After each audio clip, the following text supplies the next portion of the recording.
Hello, welcome everybody. I'm Dana. Hope you're doing well.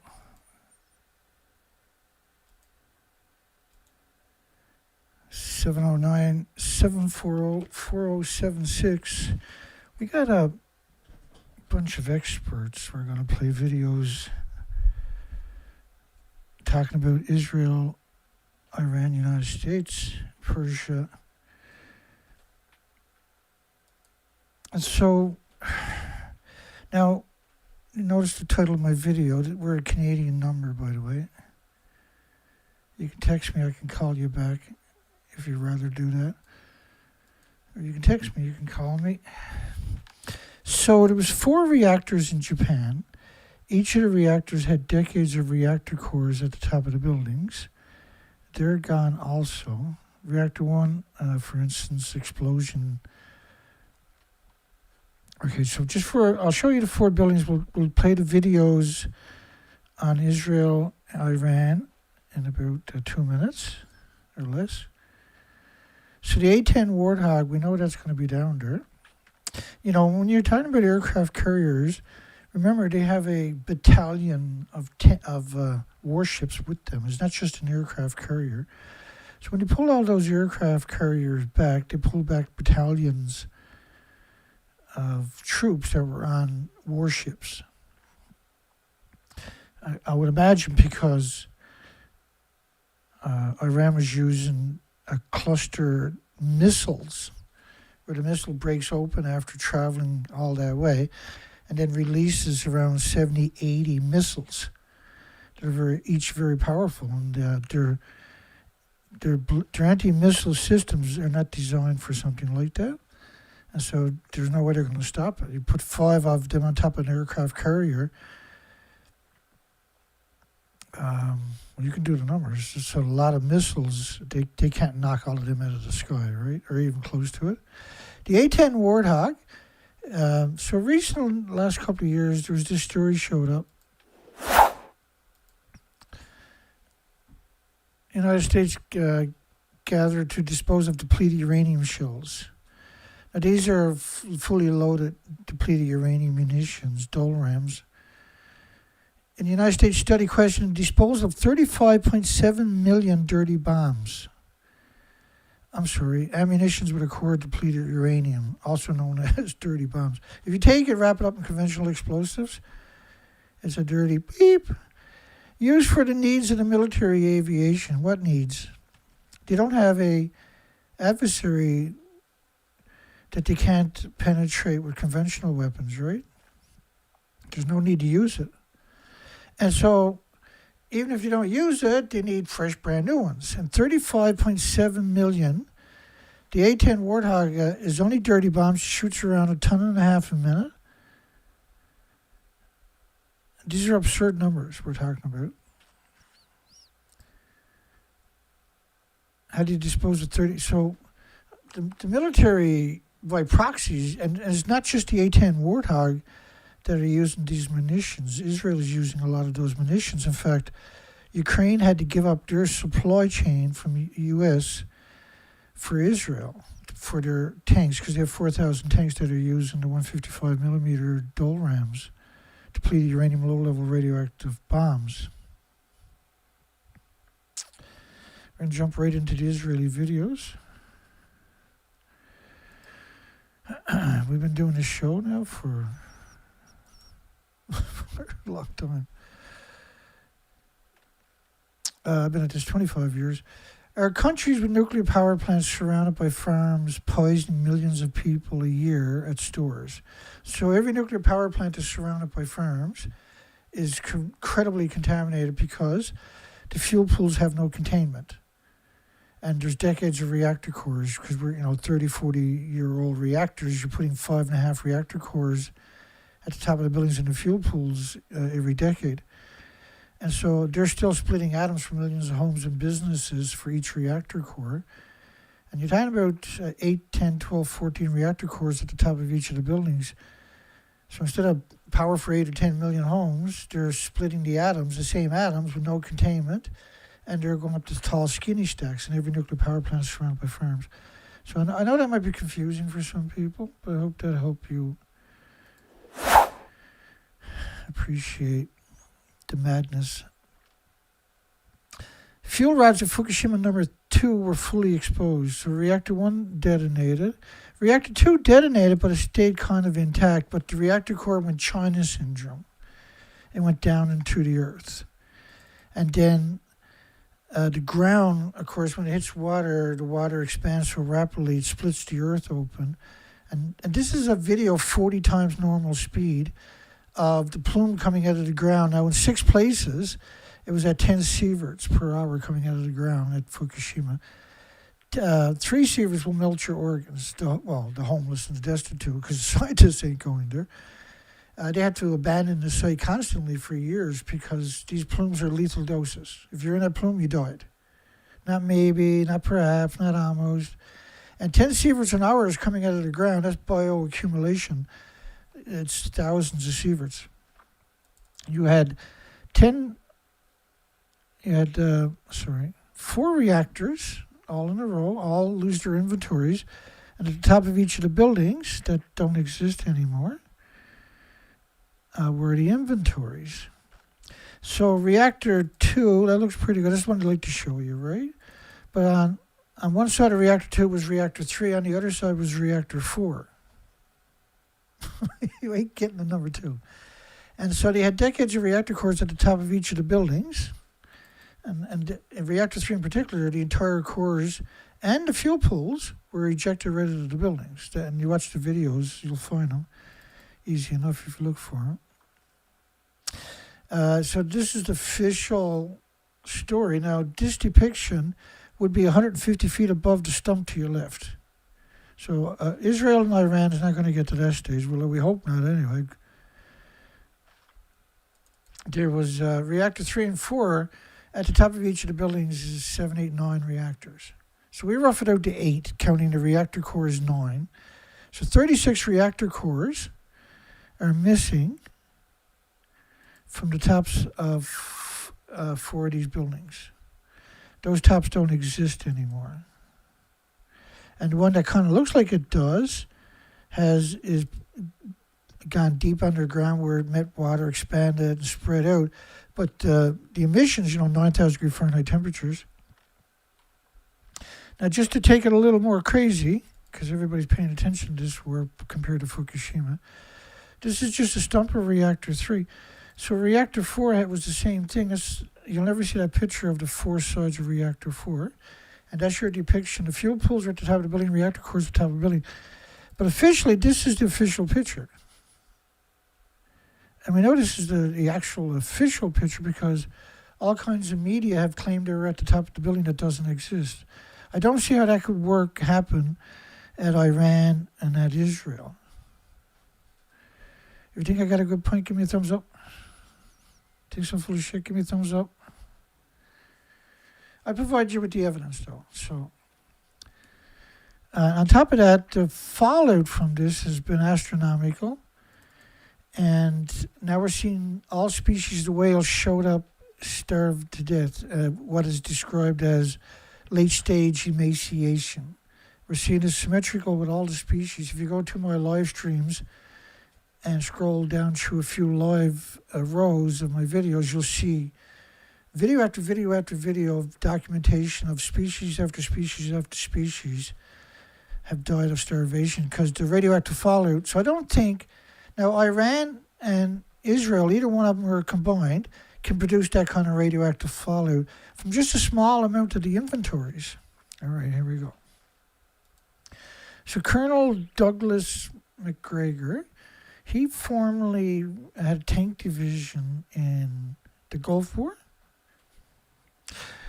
He's retired. He's about 70. I apologize if I get any of my information wrong. 72, 73 or something. He's going to give you some good insight into the thinkings of Israel. We got a few clips of him. We got a few clips of Scott Ritter, former weapons expert they sent into Iraq and who said there was no weapons of mass destruction. That didn't stop the war, as everybody knows. This is the videos I clipped out for you of these experts are going to give you insights you're not going to find browsing through stories or YouTube crap. Like the mainstream media is not going to give you this extra insight. So I put a bunch of those different clips together. And remember, Israel used to brag about killing Palestinian kids. And so don't think they won't be doing the same thing in Iran and Lebanon and everywhere else they're going. Because when you're out there bragging about it on Facebook and Twitter, it's normal and you're getting 10,000 shares and 3,000 retweets. You're a rock star in Israel, and there's a few problems that need to be addressed because these are war crimes when you're doing stuff like that. The rest of the world understands that. Let's play these clips. I'm working on... Trump is summoning the aerospace industry heads move the volume to a meet bit. with him in the White House, presumably to tell them our missiles and munitions have done a great job, right? Right. High five. We're done. Yeah. You guys have done such an amazing job. No, not that we've spent over, $1 trillion and we're out of Tomahawk missiles and we don't have Patriot systems. Like that's really what that meeting's about, right? Well, I would think so about a number of things, but it's not an indicator of imminent success or that we're on the threshold of victory. This other business, the Israelis just announced the mobilization of 100,000 reservists. I'm hearing that a lot of those reservists are not going to show up, and they've got to man the force that they're trying to ship into Lebanon, where they're meeting, again, resistance despite enormous bombing. I just don't see the evidence for success. And moreover, now I'm hearing from people who are saying, oh, you don't understand, Doug. The Iranians are running out of ballistic missiles. They're running out of cruise missiles. Why? Why do you say that? Well, they haven't fired as many over the last 2 days as they did at the beginning. I said, well, obviously, they have to have targets. What have they got left to shoot at? They've already destroyed all of our bases. They've done enormous damage to the infrastructure, command and control, radars, Patriot batteries, THAAD batteries, you name it. No, you don't understand. They're running out. As soon as somebody tells me the enemy's running out and that's the reason, I tend to remember Ukraine. Oh, the Russians are running out of ammunition. They're running out of missiles. Oh, the Russians are losing. The Iranians are winning. I don't believe anything, frankly. I want to look at a different indicator. And the indicator right now, it comes in the form of insurance premiums for shipping. They have risen by 640%. To go Just through think about the that. Strait of Hormuz. We don't have to shut down the Straits of Hormuz right now. In other words, it doesn't have to be blocked if you're an Iranian. All you have to do is make sure that the risk that insurers have to take is too high. And that's what's happened. We have 3,200 ships sitting to go in and out of the Straits of Hormuz. Now, if you're a Russian-flagged or Chinese-flagged tanker, you're allowed to leave. You're allowed to come in. But if you're anybody else, you're going to be stopped. And right now, nobody wants to insure the ships. So these effects are profound. Higher oil and refined product risk premium, higher freight and war risk insurance, tighter financial conditions. And if ships and premiums stay high, Iran is achieving a strategic effect without having to win tactically. So what do you need to keep this going? More drones? Sure, some more drones, occasional missiles. And who is going to invade you? Oh, I forgot, the Kurds, right? Only now we've discovered there is no Kurdish army preparing to invade. We're trying to stand one up, but the Kurds aren't that stupid. They've been down this road before with us, and we betrayed them. So, I just don't know what the outlook is, except to say I agree. This could go on for many, many more weeks. There's 3,200 ships backed up already. They want to go up the strait or down the Strait of Hormuz, but they can't. China and Russia's ships can just go straight through. They're not going to meet any resistance from Iran.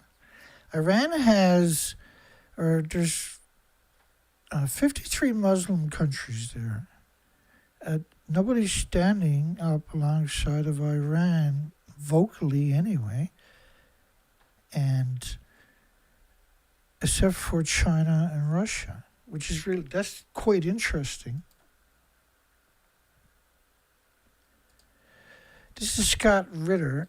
He's a former weapons inspector. He's the guy who blew the whistle on Iraq and said, Afghanistan said there was no weapons of mass destruction. He's on fire in this video. He's been doing interviews non-stop for about 9 days. He's got the narrative down pretty fat right now. So, well, it's been the most grotesque mismanagement imaginable. First of all, let's start off with the notion that the United States is a constitutional republic founded on the basis of the rule of law.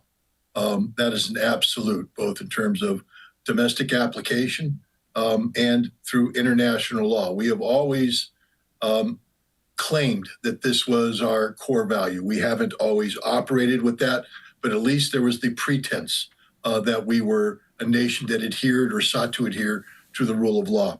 This war is an illegal war of aggression with no foundation in any legal authority, domestic or international. This is the ultimate war crime that's being perpetrated. And the fact that the American people remain ignorant of this is as much on the government as it is on them. We have long ago stopped being effective citizens here in this country. We have long ago stopped holding our government accountable for what they do in our name. We are a nation of compliant sheep, and we have a psychopath that is our shepherd leading us down this path. So this is an illegal war of aggression right off the start. How do you explain an illegal war of aggression? Well, you lie. And this administration has lied across the board.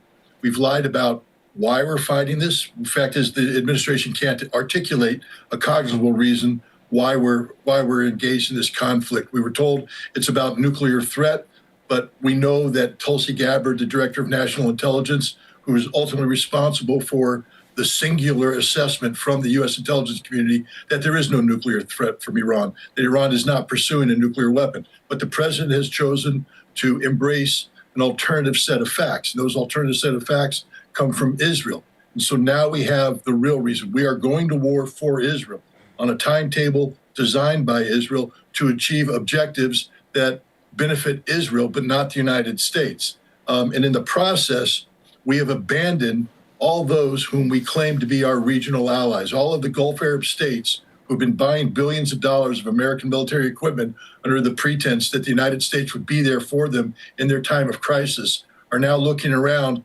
abandoned by the United States, because we only defend one nation, and that is the nation of Israel, and we're not even doing a good job at that.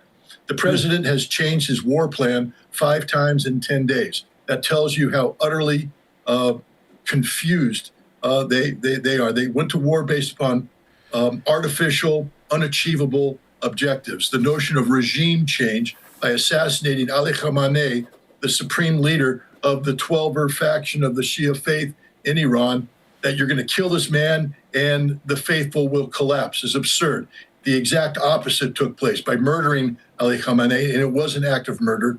What we did is ensure that the Iranian people rally around this government in a way that we will never be able to separate the two. There will never be regime change in Iran. 90 million people will all die before they give in to the United States. That is the fact. And then we were told that there was, that there wouldn't be a big price to pay because this war was going to be over quickly, that we have overwhelming military power that is being brought together in a comprehensive fashion. Pete Hegseth has said, we are the most lethal fighting force on the face of the earth. We kill, and the Iranians don't stand a chance.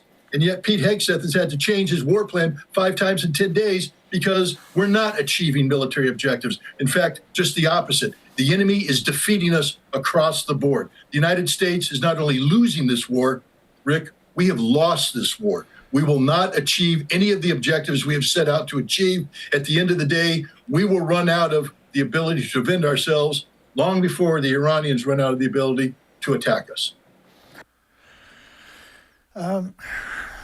He's going to go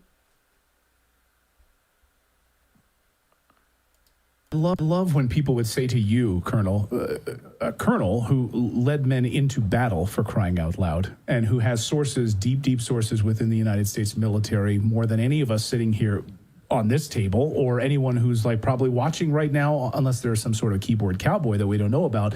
But to say to you that you're wrong about what Iran's missile capacity is. You've been studying this for decades, and their ability to sustain this. You've laid out many times on our show. So I guess I'll just ask you straight out. Is there a way that we could actually beat Iran short of a nuclear weapon? Well, I think the bar is very low for Iran. All Iran has to do to be victorious, if you will, is survive. That's it. That's all they have to do. Continue to lob missiles, continue to launch drones, strike back if we come close to the country in whatever way they can. They've managed to maintain command and control. They've dispersed their forces. Those forces are surviving. They seem to have a very large supply of missiles and drones, contrary to what anybody may think. I know on day 3, Iran had said that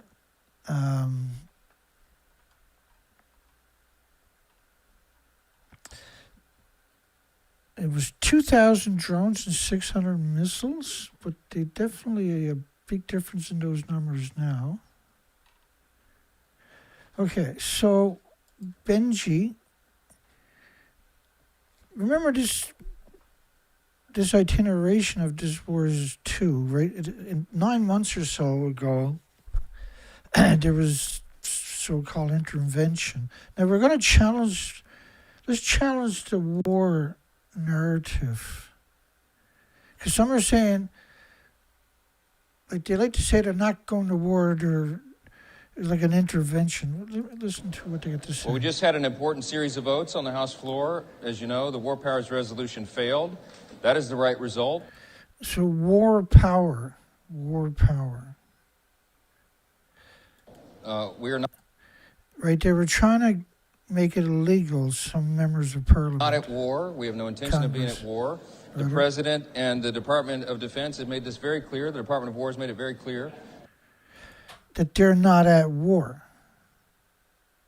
Okay. The President said recently there will be no deal with Iran except unconditional surrender. What? I'm sorry, the volume a little high. So how can you surrender if you're not at war? Right? How does that work? Notice how cocky this creepy weirdo actually is? This is a limited operation. It's an operation that's limited in its scope and duration. Yeah, limited operation. So how can you surrender for a limited operation? It has a very clear mission, crazy? and that mission is nearly accomplished by all estimates. Accomplished. They will surrender. Typically, the understanding of a surrender is person to person. Is that what would be required in a matter like this? Watch Well, there's this. a lot of different ways. Whether they want to admit it or not, whether their pride lets them say it out loud or not, it's President Trump who will set the terms of that. He's very nervous, eh? This is the stupidity of the diaspora. These fake Iranians are out there dancing, celebrating the death of Ali Khamenei, and ignoring the fact that the United States, on the opening day of the war, fired 4 cruise missiles into a facility that was evacuated by the Revolutionary Guard Command long before the conflict. One of these missiles struck a school. The fourth missile, 3 missiles, 2 missiles struck empty warehouses, 1 struck a school. The 4th missile was loitering over the site, collecting data, sending it back for battle damage assessment. The 2 warehouses were empty, no secondary explosions. But the 3rd site that they struck, they noticed an accumulation of human beings, people running to the site. And so they ordered the 4th missile to strike. The 4th missile went up, came down, and hit. The missile is designed to penetrate with a bunker-busting capability, but there's an additional factor to this missile. Our brilliant weapons designers have concluded that the excess fuel in a Tomahawk missile at the moment of impact can actually be weaponized into a thermobaric weapon, a fuel-air explosive. And so they hit the button, turned the excess fuel into a thermobaric, And the people they saw running were the children who survived the initial attack. They went to the prayer hall with their teachers, and they asked the parents to come in and retrieve their children. Parents are on their way. So the movement you saw were survivors going into the building, teachers with them, parents come to them, and we put the 4th cruise missile in there, turned it into a thermobaric bomb, and burned these children alive. That's this war in a nutshell. Yeah. We don't know what we're doing. We don't know what we're targeting. And all we're doing is murdering people. And you know why this happened? Because Pete Hegseth canceled a Department of Defense directive that required a civilian mitigation team to go over each target to make sure that we weren't striking the wrong targets. He called that woke. He called that ineffective. He wanted to be the most lethal fighting force in the world.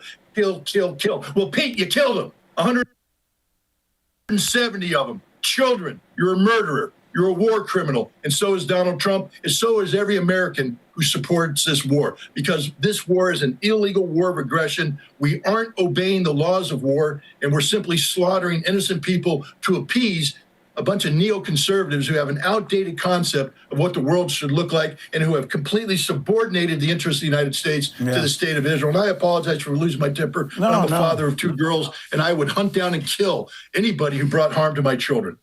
Scott Ritter, obviously. Now, Ray McGovern, he's a former intelligence agency liaison officer, ex-liaison to the 7 presidents, I believe it was, in the United States.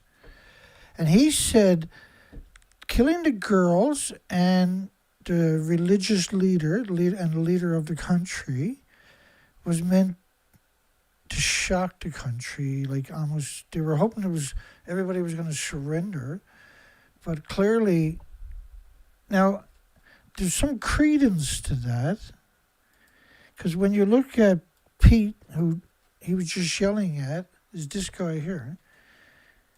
They will surrender. Typically, They will not surrender. Everybody knows that. Right? Ukraine didn't surrender. Oh, Ukraine's going to surrender. It didn't surrender. Gaza's going to surrender. They never surrendered. The children fought the Israelis by throwing rocks at them. So Israel made it a capital punishment for a lot of children to throw rocks by allowing the soldiers to shoot them down, right?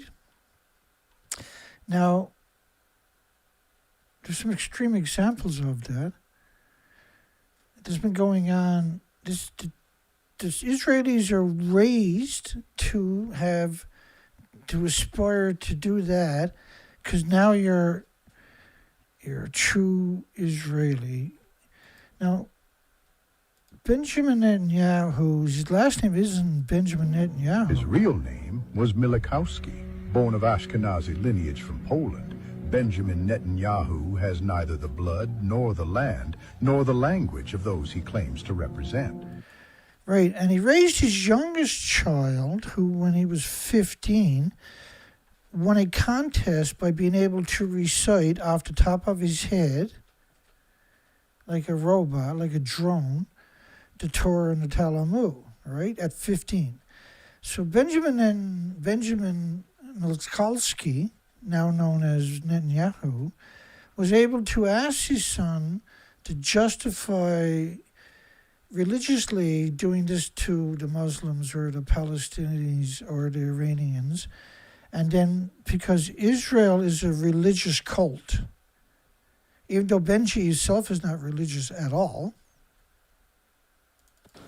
In fact, what happened on October 7th, when over 1,000 people were massacred in one fell swoop, that's equivalent to about 40,000 Americans. So every Israeli is equal to 40 Americans. Evoke Jewish history and use religious text and sentiment to rally support for the attacks. Nurode explains how this increases right-wing sentiment in Israel. When he announced the offensive against Iran, the Israeli Prime Minister didn't just talk about perceived threats. Benjamin Netanyahu invoked Jewish history, drawing parallels with Jews rising up against Persian enslavement. more than 2,000 years ago. Right. My brothers and sisters, in 2 days we celebrate the holiday of Purim. And which just happened at the same time as they attacked Iran. That's some coincidence, isn't it? 2,500 years ago, in ancient Persia, an enemy rose against us with the exact same goal of destroying our... Yeah, and didn't the Persians fly around on carpets? people. A day later, Netanyahu invoked scripture, describing the government in Tehran as Amalek. Amalek. So that's a death curse, whoever you're pointing the finger at. Ultimate enemy in the Old Testament. The enemy It's a death whose curse. memory and existence must be erased. We read in this week's Torah portions, remember what Amalek did to you. We remember and we act. It's not the first time So this invoking- reference is made by Netanyahu to justify... He's invoking a death curse. violence against an adversary. In fact, his reference to Palestinians as Amalek was cited during hearings in the genocide case against Israel at the International Court of Justice. Right, and I finished, there's not very much, I'll finish playing that 1 second. So remember this here. He was never prosecuted for it. He was quite the opposite. Inciting religious fervor is not unique to Netanyahu. It's a popular tactic that right-wing and populist leaders often use to rally support, and it often pays off. Opinion polls show how widespread these sentiments are. For example, last year, a poll by Hebrew University on Israel's war on Gaza found that 75% of Jewish Israelis believe there are no innocents in Gaza. A survey released last month by the Institute for National Security suggests 78% of Israelis consider Iran a serious threat. Mixing scripture with mainstream politics is playing with fire, and it's led to talk of greater Israel spanning from the Euphrates to the Nile River and erasing existing Arab countries in the process, an ambition referenced not only by Netanyahu, but also by the head of the opposition in Israel. And we defended ourselves in the Seventh Front War. But understand that in the Holocaust, October 7th, Pearl Harbor, 9/11, happened every day for 5 years. 5,000, just like 5,000. October 7th, 5,000. 5,000 October 7th. Well, here's what they done to their neighbors. This is how good of a neighbor they 710. This is the number of days of absolute horror that the people in Gaza have endured. 65,000 is the number of Palestinians certain killed, including of which 75% are women and children. But in fact, we shall start thinking of 680,000 because this is the number that some scholars and scientists claim being the real death toll in Gaza, and it would be hard to be able to prove or disprove this number, especially if investigators and others remained banned from entering the occupied Palestinian territory, and particularly the Gaza Strip. But if this number is confirmed, 380,000 of these are infants under 5. 380,000 are infants under the age of 5 years old. So Israel obviously received a blow that is 40 times bigger than that, okay? So let's slaughter everybody with almanac and just shoot them down. No one's going to arrest them. So don't worry about it. Kill as many as you want after almanac. Exhausted, that are tired. At least a million Israelis have left the country and gone elsewhere. And I'm sure left the more would country. leave if they were able to do so. So I think the future for Israel is ominous. It strikes me that Israel and Iran may well end up in this contest that I would describe as competitive collapse. In other words, which state falls apart first? And if I were betting, I would say Iran will not be the first, that it will be Israel internally. They're already bringing in large numbers of mercenaries to fight, and that's been going on almost from the beginning. Israel has sustained a lot of damage. It's probably going to sustain a lot more before this is over. And I don't know where Mr. Netanyahu is most of the time. Everybody keeps asking that question. He's not exactly very visible these days. So I think Israel is in trouble. Let's put it that way. Now, when we go to the Persian Gulf, we look at the Emirates, we look at Saudi Arabia, but particularly the Emirates. I think we as a nation are finished there because deterrence has failed. What the Iranians have demonstrated pretty conclusively is to fight wars, you don't really need navies and air forces if you're defending your country. With missiles and unmanned systems and ground troops. Well, it's not a war. They're on a mission. They almost finished it. They said everything is working out the way they wanted it to. When you're occupying, they come out and said they want to occupy the country. They want control of the oil so the terrorists can't use it as a weapon, which is... They're going to take Cuba next, apparently. Let's finish this out. You can wage war for a very, very long time. We are at the end of a 6,000-mile logistical pipeline. We've got to replenish everything. We don't know how many missiles we've fired.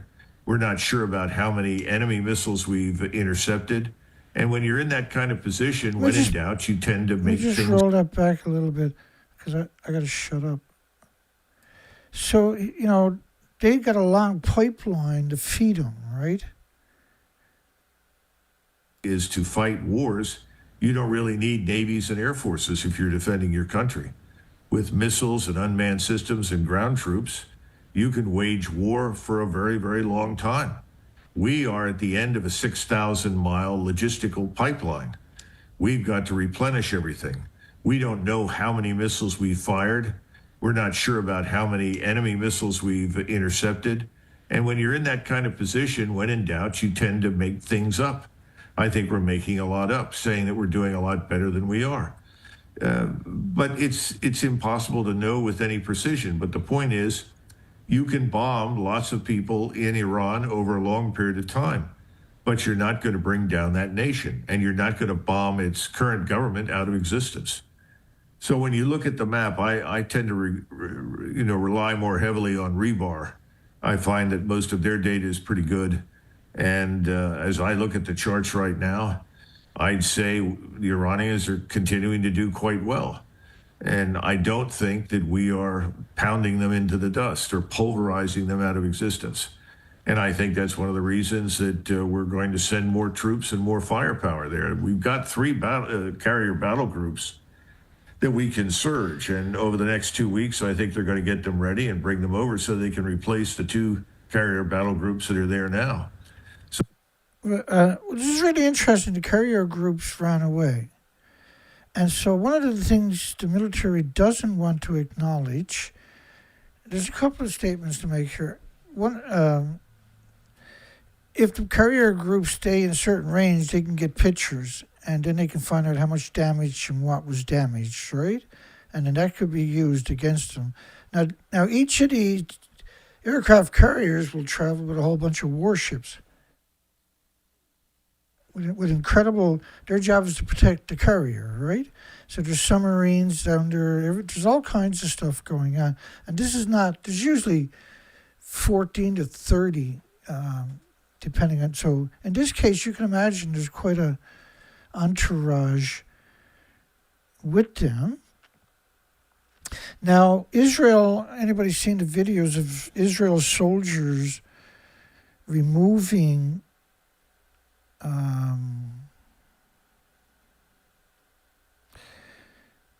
I get that over here. Removing cameras on telephone poles. It looks like they got hacked or they were being targeted, and that Iran's weapons were good enough to get the target. Or some coordination going on. You're disabling that. They're not allowing anybody to post videos. Now, there's a military censorship government censorship, there's personal censorship, because everybody, is in the military, they're going to easily cooperate. But it does raise questions about the security of every country that has CCTV. If another country is going to war against you, they can weaponize the CCTV rather to get administration out of the picture like they've done. Now, Scott Ritter is going to talk about the targeting going on too. Some really interesting stuff to take into consideration, because Israel has targeted, as you know, the administration in Tehran. Iran now has reciprocated, and they're very good at it. Benjamin Netanyahu's house and bunker have been destroyed. His brother's house was destroyed. He was significantly injured. There's some controversies at the end of this, but not much. Work, it will never work, check and the Russia volume. will always defeat it, because nations that have sound ballistic missile technology will always overcome ballistic missile defense technology. Right, so any country, Patriot missile systems or whatever, where they're meant to shoot down incoming missiles at a certain speed, and they have radar systems for hundreds of miles. They've all been taken out. So the eye's been taken out. There's $5 billion or so installations taken out, radar installations in the Middle East. The only one left there is in Turkey. Has been decommissioned and given back to Turkey, which is above Iran in context of the coastline, right? And they have the Caspian Sea's one direction, and then they have the Black Sea, I believe. They're a significant size, right? Well, Scott's going to tell us, if I can shut up. I'll shut up and get into the picture. Otherwise, it's hard to listen. It's only a short video. It's really important. This is a statement of truth that's being played out in real time over the skies of Israel as we speak. Now, in terms of cueing, targeting is that you can have a missile that's very accurate unless you put it at the right target, you don't know what you're doing. So getting cueing information is very important. The Iranians had a very effective intelligence relationship with Hezbollah, and Hezbollah was able to provide some very solid cueing information to the Iranians. Hezbollah's capabilities have been degraded somewhat, but they're still actively involved. But getting real-time cueing intelligence data from nations possessing overhead collection capability, satellites, is essential for, Wow, look at that.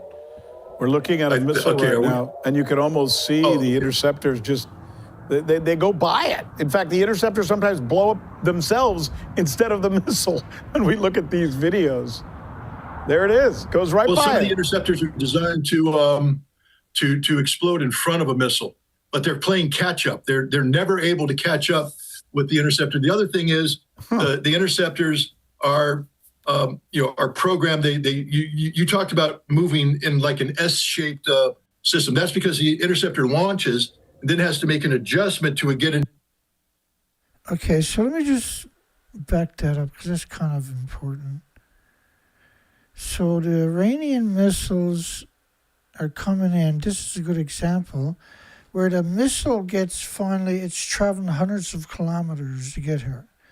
So when it gets within 6 or 7, don't quote me, say 6 or 7 miles of their GPS, because they're GPS driven, they're getting Chinese and Russian technology minimum and their own. And then you're looking at all of these other missiles will shoot out.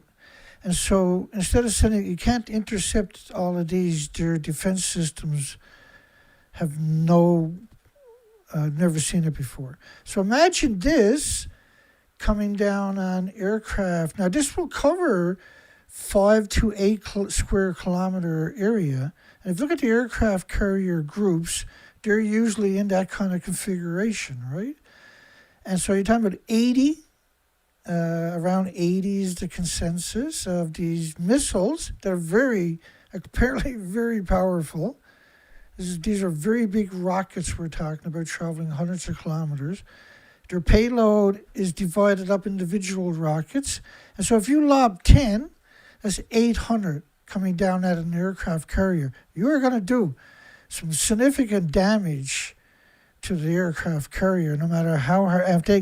If they got a load of jets and weapons on the deck, and they usually do, you're going to bang a lot of that. Right? And so they got to go away just to do repairs because they did get hit.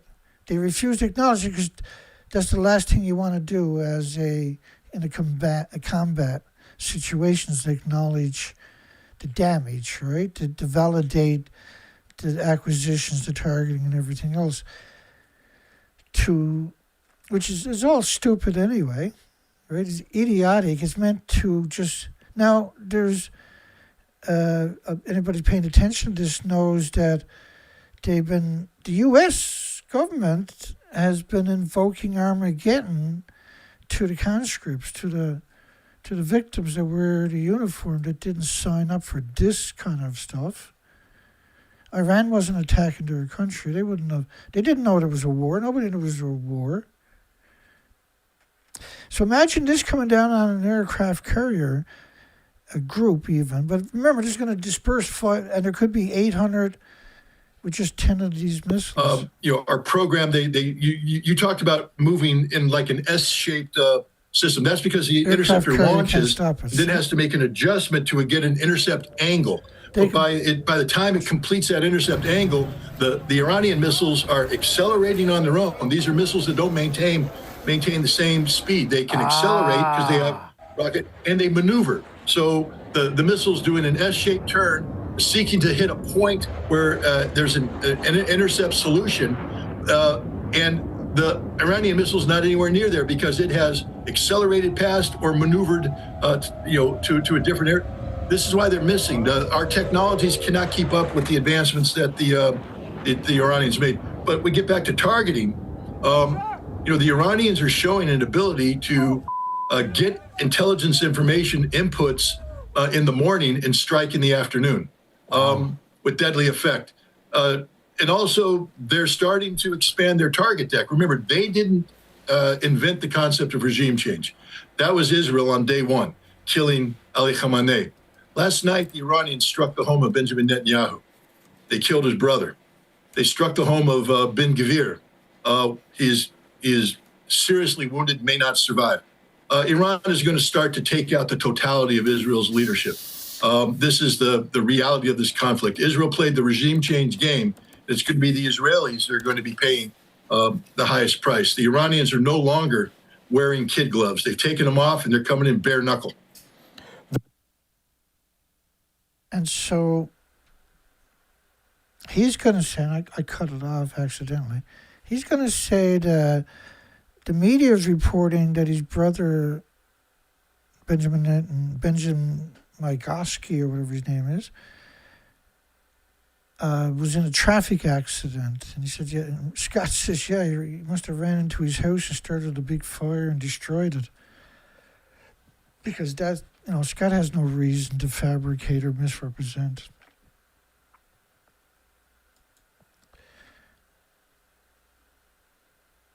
All right, so this is the last clip. This is going to go on, as you pointed out. Everybody stopped talking about 48 hours. Remember, we go back to Witkoff, and he said, well, President Trump and I thought they were going to capitulate. I mean, after all, look at all the firepower we amassed. Persia has been with us for 2,700 years. I don't see any evidence that they're about to go away. I think they'll endure. I think ultimately, by enduring, they will win. The question is, what sobers us up? I think it's going to be economics. Remember, Japan depends for 73% of its oil on the Persian Gulf. South Korea depends about 65% of its oil comes out of the Persian Gulf. China, 50%. But the Chinese have substantial strategic reserves, and they have a new pipeline into Siberia. So that no doubt helps a great deal. India's oil, 50% of it comes from the Persian Gulf. And right now, Indian industries, whether it's ceramics or automobile tires or any number of things, anything that contains petroleum, all of your fertilizers contain elements from petroleum. Those businesses are being destroyed in India. And people are beginning to say, no, wait a minute.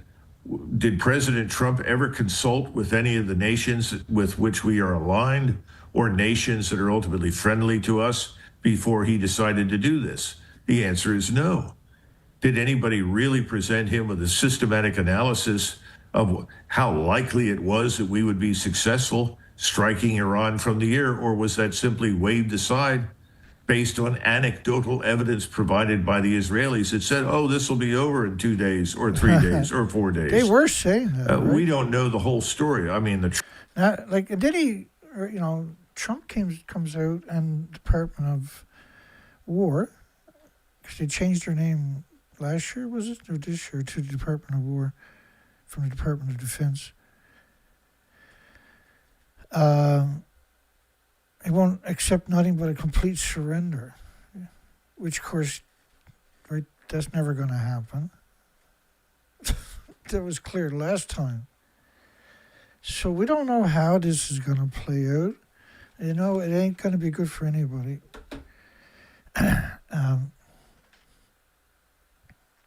So all of this is very, very, very unsettling because of the way it played out. Again, they were going for talks, meeting, everything was going the way it is. You know, it was always difficult. They needed lots of 5-star hotel rooms and caviar and everything else to get the kinks out. And let me get rid of this. Now we see the price of gas, oil climbing, is up 115, 120 a barrel. They're expecting that to roll easily past 150 early next week. These are unprecedented numbers, right? You had Ukraine, you had COVID, then which flipped the switch on the entire planet, right? The whole planet done the impossible, shut down. And they bullied the whole planet in less than 3 days, UN did. Right? They locked people in their homes. There was all these horror stories and videos coming out of China. There's an absurd amount of controversies now about that whole betrayal to humanity. And then we had Ukraine and Russia. Now, the Ukraine is a proxy war for NATO. NATO was created in response to the Soviet Union being superior to the United States, right, and Great Britain and France and that. And so NATO became this alliance of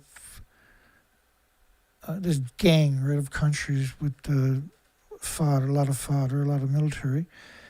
So what we're seeing now is kind of bizarre because we're not seeing any Muslim countries become vocal, right? And it's really interesting. It's bizarre, but we are seeing China. So is Iran the proxy? Is Iran the next Ukraine? Right? It's the proxy. Are we going to see Ukraine? Now with Ukraine, I have probably the worst collection ever of people being chased by small drones. The majority of them being made by Google's ex-CEO, Eric Schmidt, who we always knew that guy was going to be just kooky, unhinged evil. And now he's making drones that chases children that have been conscripted off the streets around until they can't run no more and then blows them up. And some of them even be begged to blow up because they're missing a leg from the last one that showed up. These are absurd crimes against humanity that we're talking about. There's no way to justify that. Now, Zelensky is on his way down the Middle East, and he's willing to trade. He wants some Patriot missiles for his barbecues or something. And so he's willing to trade some of his expert drone serial killers to help out Israel, not Iran, right? So, so all of a sudden, this is NATO's proxy, Ukraine, is going down in the Middle East to get into the war, which officially they have no other way of getting into, right? They're not being attacked. None of their, which is a NATO is a allegiance of it's 30 plus countries. If you go if you look up NATO, and you go to the search engine, the first thing you're going to see in a big grayed out patch is NATO. It'll have like 30 militaries. Not 30 countries. It'll say 30 or 31 or 32, whatever it is now, militaries. Right, they were created in response to the Soviet Union, the cowards, who broke up the country and took away everybody's pensions by proxy, left them abandoned. Just the most cowardly thing you could ever do, really.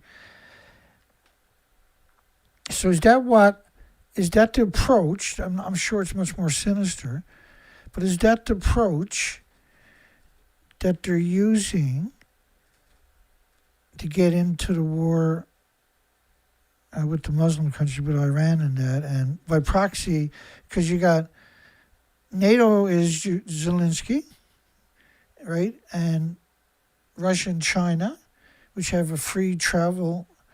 They have a hallway slip for the Strait of Hormuz, so to speak, where they can their ships are going to be with singles on it. They won't be interfered with, right? But there's 3,200 ships piled up there right now. There's a lot of countries. You got India, Pakistan, Turkey. You got all kinds of countries that are dependent upon Iran for oil, for all their industries. There's all kinds of them going under in less than 9 days. This is total pandemonium all of a sudden. 3,200 container ships is pandemonium. If everything goes good tomorrow and everybody can do their own thing, it's going to take forever to get those through the gates safely, right? You got an absurd amount of money tied up in 3,200 container ships, absurd amount of money and resources. Like so Saudi Arabia, Qatar, places like this, they're dependent upon imports. And so they're not gonna have any toilet paper in a few days. Let's put it that way. A lot of people. So nationwide increases, and I'm not going to try to pronounce that name, it's where children are born with a single testicle, post-Fukushima.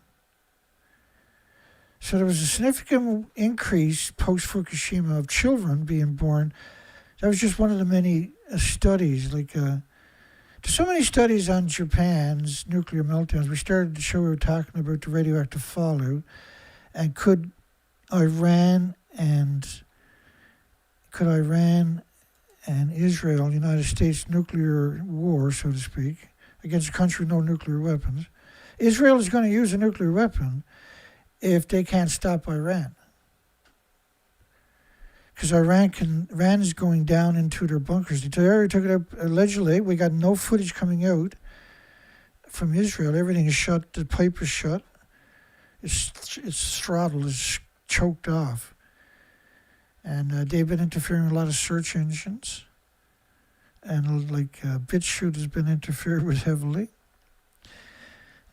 I'm sure that's part of their normal war plans is to hack these and make it difficult for information, then scrub the net and then release, limit it. They're controlling the search, whatever's going to show up in the search engine. People are posting, but it's not showing up most likely. Because, there's 7 million people in Israel, for instance. There's people posting who don't know any better or stupid. But there's now the social networking sites are censoring too. With, embedded corporate personhood is embedded with the social media that control that. So there must be a lot of damage. Otherwise, why would you do it? They're taking down the street cams. Right, so the security cams on the streets to catch the terrorists. people couldn't take it anymore and fought back, well, more like it, or at least some people will argue. So then, could they create an event with the same attributes? No, because they don't have that kind of inventory. They do have enormous inventories, and it's not going to be good. It's not going to be good for a planet. Now we're seeing all the species of whales are showing up worldwide. When you know what to look for, you start seeing this particular attribute where all the species have starved to death. I mean, this is madness. This is absolute madness what we're talking about. We had broke the food chain after Fukushima's nuclear event. Fukushima was a nuclear event. So this war / intervention, it looks a hell of a lot like a war to me. You know, you brought down battalions, multiple aircraft carriers with battalion war pigs, right, on the ocean realm. These are deadly machines we're talking about. These are. So you're talking about A-10, is the A-10 Warthog down there shooting up the sandcastles? There's only supposed to be used on, just bear with me 1 second. So we're just 2 days away from the 15th anniversary of a catastrophic, apocalyptic event known as Fukushima. Is so important, despite, now I don't, imagine like there has to be some connection going on for March 11th. Is there going to be some spectacular event on March 11th in Iran or Israel?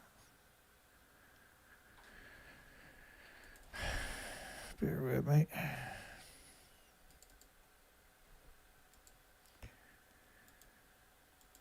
There we go. I just want to give you, because at the beginning of the show I kind of ran through the nuclear site for you. So when you're seeing all species of whales with their rib cages sticking out, their spinal column sticking up in the air, just the bones of their heads only, these are something we never seen pre-Fukushima's extinction event. Fukushima is an extinction event.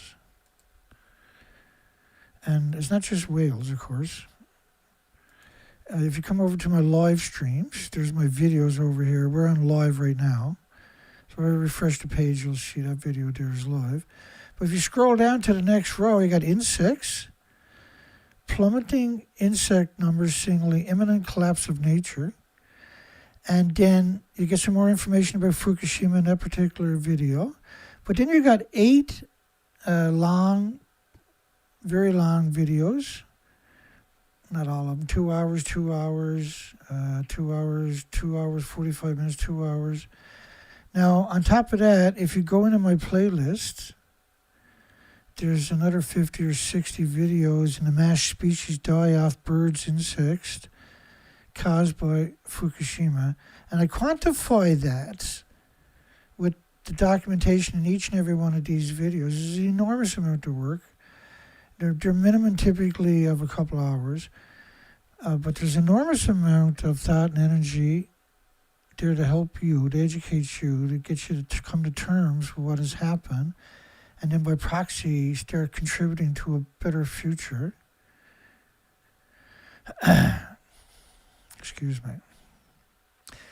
And then if you want to go down the rabbit hole, I would suggest following the 15 days of Fukushima that represents the 15th year anniversary that we started last night. This is day 2. And I got some really cool stuff put together. It's going to be information. I'm going to give you so much information in a 15-day period that you become a master of this story and as an incredible benefit to this planet. So when you look in, let me go back to the whales. If you come into my playlist, you can get, I got a lot of anti-nuclear music. Well, in fact, we forgot to play a song tonight, did we? I'm a shithead. I'm going to play a song here in a minute. Fukushima, millions of bags of radioactive soil. You got playlist of all these facets, my marine research expeditions. We carried out for 6 years, 4 to 5 months a year on the ocean without coming home. That was madness. It's an extinction event. These pictures, 736 new Fukushima pictures. We need that playlist. There's a couple of playlists. The original pictures is 1,900 pictures. And there's links below which you can download the pictures yourself. But I walk you through, that whole playlist will walk you through all the pictures. This playlist is about pictures, and I've done this many times over the years, and I've taken down my last site with 24,000 subscribers when I was on a research expedition looking for spiders, because that's crazy. We took Harvard, MIT, Stanford, and many other major institutions, shakers and movers, and we challenged their narrative with the documentation of their original presentations. And I mean and there's links to the original videos. We've also been doing the original, and we're going to be doing some of that over the next 15 days, the original press conferences from Japan. So that Stanford, MIT, Harvard were the press conferences. They released post-Fukushima. But if you scroll down below all the whales, you'll start seeing these kinds of stuff. The situation at the Fukushima, I do audit. So if you do audits, you'll find a lot of these videos. And we'll be doing some of them, of the hideous lies they originally told. Documented. And I've aggregated all of that many years ago, and we finally got around to challenging that. And my, oh my, it really is just gut-wrenching to see how corrupt this entire industry, this foul and hideous, monstrous industry really is. But all the whales, look at these emaciated. That blue whale should weigh almost 400,000 pounds. It probably weighs 30,000 because it's 100 feet long. But it's starved to death because the ocean can keep it buoyant, I guess. Same as, this is a bronze whale, and that's a bronze whale. They get up to around 90,000 pounds. That's probably 1,800.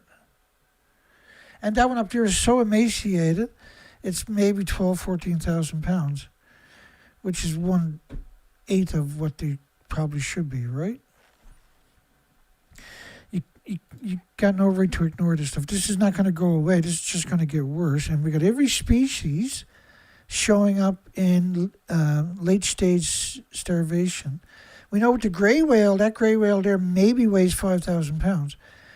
There's 14,000 of them have died that way since Fukushima broke the food chain.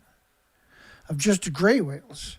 The humpback whales, in 2016, they acknowledged there was 7,000 more on top of an unusual mortality event that have died. We're going to cover a lot of the original research expeditions of footage and videos and pictures in the next 15 days. I got a bum limb down there, so slow and easy wins today. I'm committed to 15 days of this, and hopefully that gets me back up to speed and back into the game, because I've had a few oopsies lately, and it's cost me big time, and unfortunately maybe our planet. So this whale, blue whale up there, is a different one. That maybe weighs 20 tons. It should weigh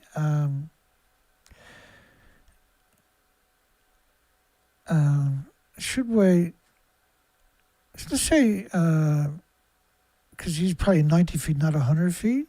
So say he should weigh 300,000 pounds. He maybe weighs 30,000 pounds because of skin and bones only. There's nothing left to him. It's just, and we've seen sperm whales we can't even identify.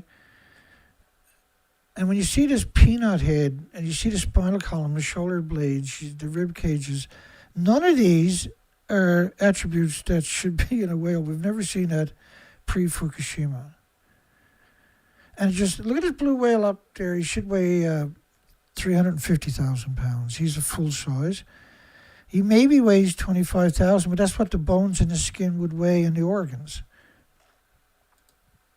It's unbelievable that we had no concept pre-Fukushima that whales, just a single species, let alone every species, could end up in this position. We broke the food chain. It's hard to accept. My research expeditions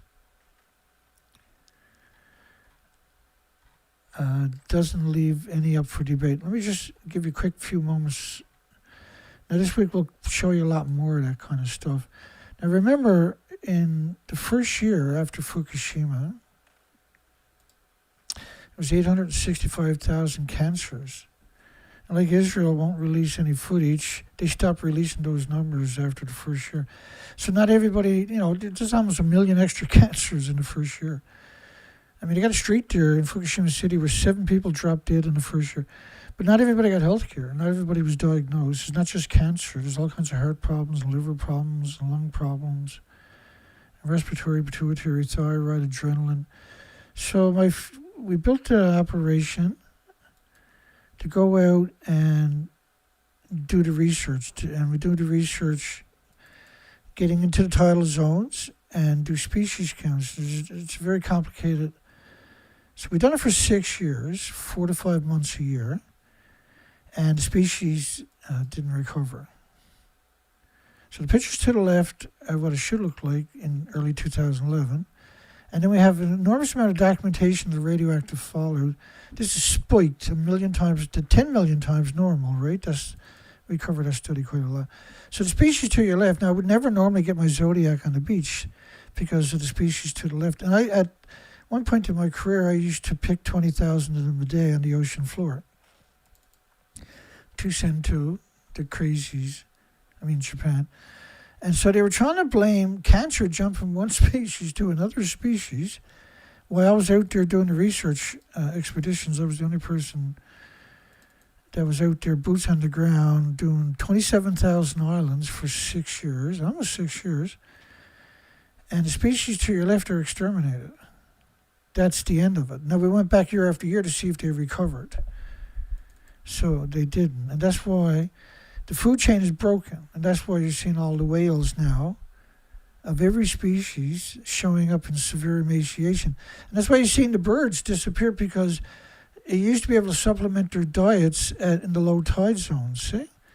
Birds would come into the low tide zones on the 5,000-mile migratory run.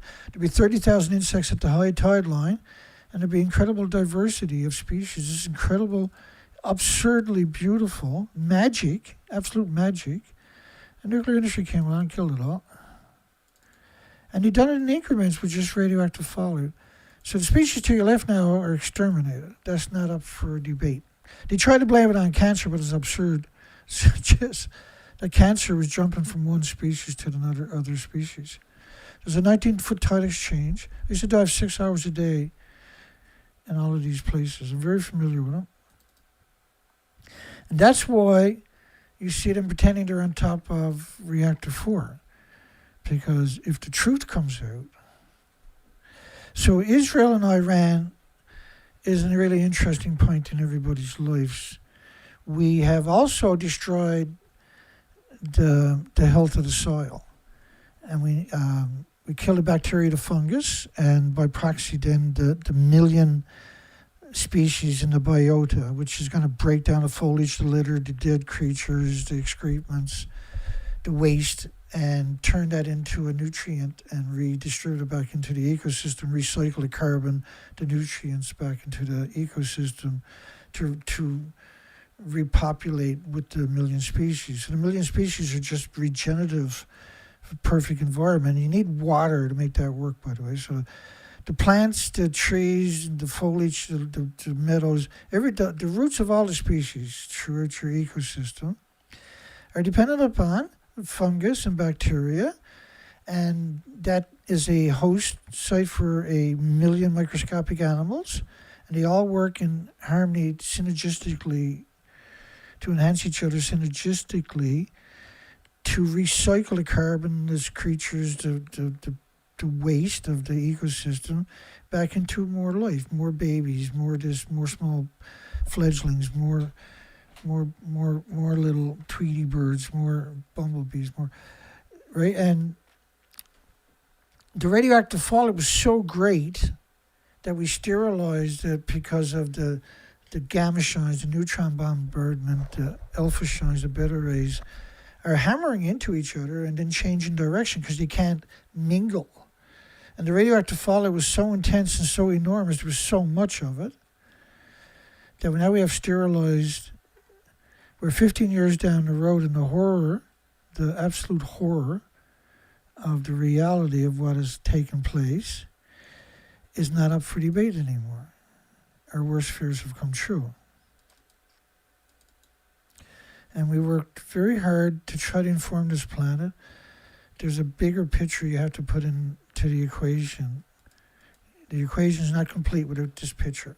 This has to go into computation. This has to go into the policies. And so they did. And this is why we're seeing the start. Now, I've been saying for the last year, couple of years, that most likely there's going to be an event to wipe out a large percentage of the population because the planet can no longer sustain them, right? The glaciers are almost gone, but the biota is gone, right? So now the Earth is not sucking up water anymore because there's no bacteria, no fungus, no biota. That's gone. That was destroyed by the radiation. The creatures weren't able to reproduce because the X-rays, the gammas, the neutrons, the betas, the alphas, because the radioactive fallout is enormous. And we cover that information constantly. This from the academic studies, and we'll jump back into that kind of stuff. So they tell you very little is known about radiation. That's their favorite pun, right? There's very little known about radiation. Well, the reality of it is that's simply not true. They know everything about it, and every study they do is meant to downplay it. But they have to study everything because it is contaminated. Everything. The reason you've seen all these studies is because they contaminated everything, and they had to study everything and quantify it and downplay it, misrepresent it, in order to quantify that nuclear has some redeeming qualities. So why would you put potassium in with cesium? Because they act the same, but the industry likes to use it to misrepresent, because they're totally different. One is lethal to everything with replicating cells. The other one is part of life. You can't have life without potassium-40, for instance. Everything has potassium-40 in it, but it's not. You can't turn it into something bad. It's potassium-40. You can fill a stadium up with potassium-40, and you can raise a family there in the middle of it. And spend every generation, there will be no genetic, no adverse side effects. Your body treats it as homeostasis. Your body regulates it like a furnace regulates the temperature in your house, or an automobile cruise control regulates the speed of a vehicle. Your body can only absorb so much at any given time. Assessment of relocation measures following nuclear power plant accident in Fukushima. Childhood and adolescent thyroid cancer in Fukushima after the Fukushima Daiichi nuclear power plant. Characteristics, X-ray detectors. They have studied, I'm just trying to put that puppy to sleep for some people, that they have studied every facet of radiation from Fukushima, for instance, and long before Fukushima. There's just millions and millions of studies. There's 4.3 million studies a year produced, paid for by the taxpayers, of course, hid behind paywalls. And a lot of the studies, the majority of them are on anthropogenic man-made radiation or something to do with creating it. And they like to get other universities to do the same studies without access to previous studies, so they have another independent study to quantify, which will be skewered, right? Purposely. I have folders and folders of scientists and professors doing the most hideous crimes when they're just a fraction of the population. That's pretty interesting statistics. Rapid ultra-trace determination of Fukushima-derived radionuclides in foods. So why would they study every facet of the ecosystem if it didn't affect every facet of the ecosystem? Why would they downplay the effects of every facet of the ecosystem, I can show you the studies, and I will here for a little bit. don't think for a second that I photoshopped all these studies. These are, you go look every one of them up, you'll find every one of them. And so why did you study all of these and downplay the effects every single time? Right, because they like to tell you that it's like a banana or potato chips, like it's natural, right? It's not. It's man-made. That's why we have terrorist laws. That's why there's the controversies between Iran. Iran's not going to nuke Israel, but Israel friggin' well might nuke Iran, right? And that could lead to NATO, which is now going to squeeze themselves in there apparently because they don't have a right to be there. There's no reason. There's no. They don't have a legitimate reason to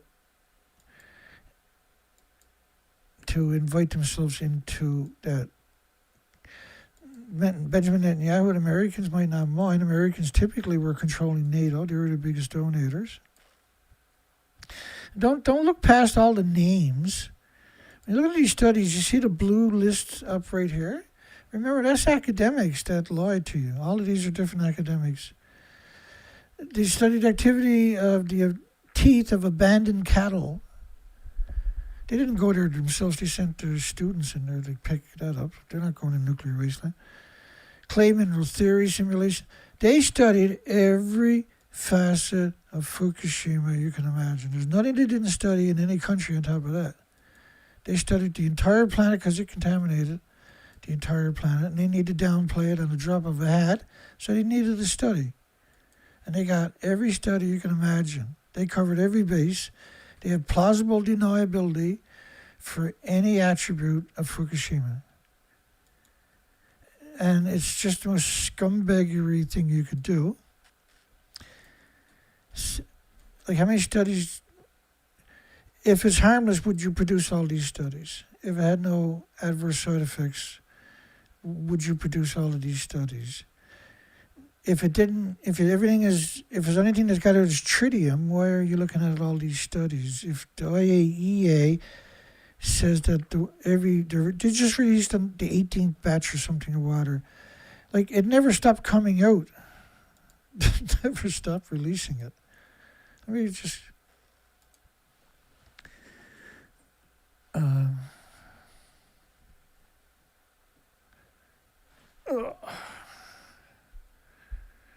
Yeah, my foot's not doing very good. It's life. There's a reason for it, right? It was meant to happen. So I can sit here for the next 15 days and suck it up and make sure I got nothing else to do and I get these shows in. That's good enough for me. I win. That's a win for everybody. Okay, I lost track of what I was supposed to be doing, which is not typical. That's the biggest lie you ever heard, right? Here we go. So nothing got out of these reactors. If you think nothing got out of the reactors, give me a thumbs up. I noticed I got no thumbs up again. What's wrong with nobody? Are countries with nuclear power plants surrounded by farms poisoning millions of people? Are countries with millions of farms? It should be, I suppose. Hang on a second here.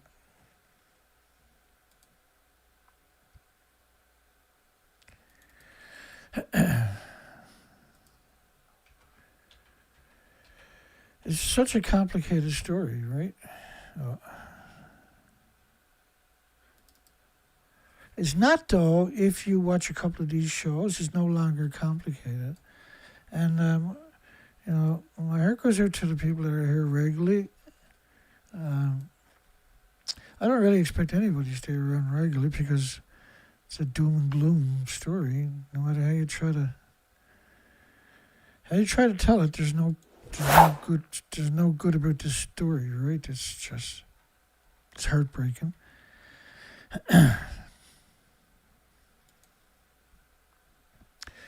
Okay, just give me 1 second here. I gotta get all my ducks lined up here. I'm getting better at this stuff, but it's not the easiest thing. So I got another idea here tonight. Hopefully that works. If it don't, it doesn't. If it does, it did. Here we go. We're ready. That's probably why I got no viewers and no this, no that. It's all good though. I don't mind. Okay, so now remember, these buildings really did blow up. I know it sounds crazy. If you listen to the mainstream, you come here, you're like, I don't know what to believe anymore. And you should believe Dana. Okay, so nothing officially got out of these buildings. Now, this plutonium, neptunium, decays to plutonium after 2.5 days. It was just as well to call it a plutonium because it's 20 days and 21 days in, which meant because there's 10 decays, so 25 days everything is decayed. There's 2.5 day decay ratio to neptunium-239 rather to plutonium-239. That's got a 24,000 year half-life before it decays to some other hideous isotope. So neptunium-239 plume is based on 20 days and 21 days. This is TEPCO's numbers. Now TEPCO excluded these numbers, right, are not in that model. Okay. So this is a satellite picture of England's, and if you want to look at any farm, and I'm going to show you a few, right? So why is every nuclear power plant surrounded by farms?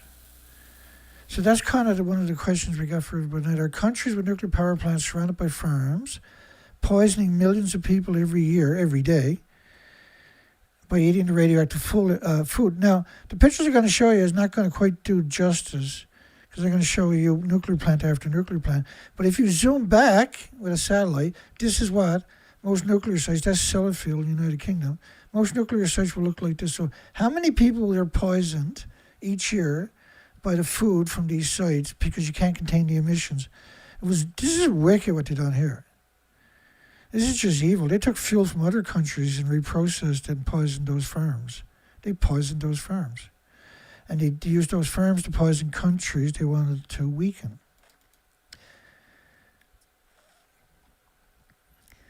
Let's just give you some insight. The U.S. Navy study on beagle dogs and beagle puppies, 144, where they all died of multiple tumors. The majority of them died of bone tumors from the radioactive stem cells. The biggest byproduct is not plutonium, by the way. It's curium isotopes. And don't worry about alpha. They're the biggest byproduct of the radioactive fuel. And curium isotopes need lead shielding 20 times thicker than you do for plutonium. And plutonium, in the U.S. Navy studies at Loveless Respiratory Research Institute in New Mexico, killed all the animals.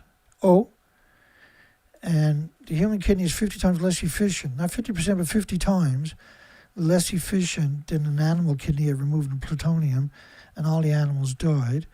And all nuclear power plants are hemorrhaging plutonium and curium because of fuel pools. There's no containment. So then the big question is, seeing as they're so aware of radiation, they know so much about it, they've done so many studies, they know that a nuclear power plant is the very last spot on the planet for potatoes. And a nuclear power plant is the very last spot on the planet for fruit trees. And nuclear power plants are the very last spot on the planet for any kind of farm, for fruit plants. It's all the studies saying don't put fruit farms near a nuclear power plant. So why is every nuclear power plant on the planet surrounded by farms? See, this is the reason I get the big numbers all the time, right? So why would you do these thousands of studies on Fukushima if nothing got out? And why would you done it to play it down? Because you already got all the studies that says this is going to contaminate the food, right? We've had that they've been producing them for years and years, but not so much lately. Because they want a nuclear renaissance. So why is almost every nuclear power plant, except for a couple of them, surrounded by farms? When you know the farms are going to suck up the radiation, what's the benefit of that? Why would you do that? And then, like the Mississippi River or whatever, How many people are being poisoned downstream from the releases from the nuclear power plant? Now remember, they've been at this for 80 years. This is clearly on purpose because almost every nuclear power plant is surrounded by farms. Well, that can't be a coincidence, right? Worldwide. And they know that radiation is absorbed into everything, and if it's food, now it's a weapon. It's a weapon now. And if you got control of that food, you can target countries or supermarkets in neighborhoods where you can do some serious damage to cities and communities long term by poisoning their food supply consistently, because nuclear plants last a very long time. So be careful of the strawberries you're eating. It's not a coincidence that almost every nuclear plant on the planet is surrounded by farms almost as far as you can see. Does anybody think that that is a coincidence? So now we're at this point where we can't sustain life because the radioactive fallout now has destroyed the health of the soil. And because of that, you have flash floods now out of control post-Fukushima. And because of that, you're having forest fires that won't go out. And, the forests are so dry now when you get a lightning strike 4 or 5 years later, all that tinder didn't get broken down. It turned in, the ground is not soaking up water, so it's soaking up heat. Because it's not retaining the water no more, because we wiped out the bacteria and the fungus. And we know this kind of stuff on top of that from, say, Chernobyl, Santa Susana, from Mayak, from anywhere major nuclear events have happened, that particular attribute, and it's interesting, when you look at the health, you don't see abandoned farms around nuclear plants. So be careful of your tomato plants when you're getting them from, because these are cancer disguised as fruit, as bread, as milk, as eggs, as this is not a game.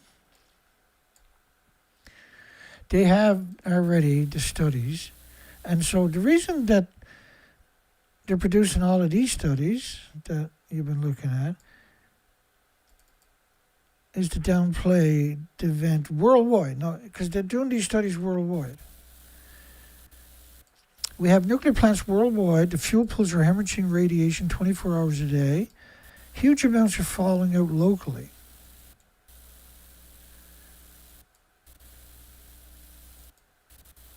Absurd amounts are falling out locally. They are targeting, they're exterminating you. And so the idea of the poll tonight was to highlight, again, our countries with nuclear power plants surrounded by farms, poisoning millions of people a year, and from each farm. So there's 400 power plants, that's 400 million people a year being poisoned, significantly harmed, and they're going to end up with all kinds of autoimmune illnesses and diseases and autoimmune deficiencies and injuries and illnesses. That's why I get the big views, right? Because, well, they can't beat me in a debate, so the only thing you can do is take the lowest route away, stick their tail between their legs and just censor me and pretend that they're good when they look in the mirror. Just keeps telling themselves over and over and over. And every time they see a mirror, like, I'm a good person. They have to say that to the mirrors all the time. They're not normal, right?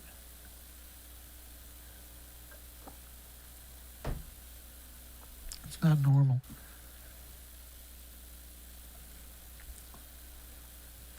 I was going to play a song. I didn't get it. How far are we into the rabbit hole right now? James put out a real cool song. I put a link in the description there today when I posted the video. Dead on, man. I'm going to play that at the end of the night, I guess, because we're not that far away from it now. So this headline here, irreversible heart damage for children is 50 atoms a kilogram. Irreversible heart damage for birds, animals, mammals, insects, only be a fraction of that. So 50 becquerels. A becquerel is a pulse of energy in every direction, an explosion. And your body doesn't have an autoimmune trigger, nor does birds or mammals or animals or any species. And so if it's in proximity, it's destroying chromosomes, cells, DNA. Your body has to try to repair that every single second because of these, that case up to 50 explosions a second. You can put, now you need an atom, an isotope, to make, so think of an atom. And so one of these little dots, think of that as an atom. And you can put 200 million of them on the head of a needle, you can't see it. But 50 of them will cause irreversible heart damage for your children. So you have no way to perceive that. And they're aware of that. They're blatantly aware of it. That's a big joke for them at their get-togethers and their board meetings, right? They have all kinds of sinister jokes. Like thinking for 1 second that this is a coincidence that almost every single nuclear plant is surrounded by farms. Okay, so Japan, food was banned by 14 prefectures for over a decade by 55 countries. But yet they produced all of these studies to say it's safe. Great Britain, for instance, plutonium from Sellafield were all the children's teeth. So they went to the dentist, and they got the dentist to collect up the teeth of children for them. And that's some kind of pagan ritual, satanic ritual. And then they actually gave it to the scientists who'd done experiments. But they said it was harmless. And then when leukemia epidemic showed up in the children, they said it was from the common cold because the nuclear plant was just 30 kilometers away. They didn't want to blame that. An academic, there's some good ones out there, but if you're playing in the nuclear industry, then you're a scumbag. Radiocesium interaction with clay minerals. So they have all kinds of studies, absurd amount of studies. Because they'll show you just one of these studies, and that's it. Have a nice life. You're looking, what I'm showing you tonight is absurd, and what I'll continue to show you for over the next 14 days, counting today. Making sense of complexity in risk government and post-disaster Fukushima fisheries. So they need to downplay every facet of Fukushima by doing studies. So how much money did that cost? How many billions and billions of dollars? They spent around $40 billion picking up 30 million one-ton bags. So don't think for a second they won't spend $30 billion cooking up all of these studies to downplay it, misrepresent it. Because this is exactly what they've done. Dispersion of Fukushima's radionuclides in a global atmosphere and the ocean. I got to play the shit down out of that one, Dana. It'll reach the coastline in 4 to 5 years after the accident. Let me show you another study from the French government of a spike.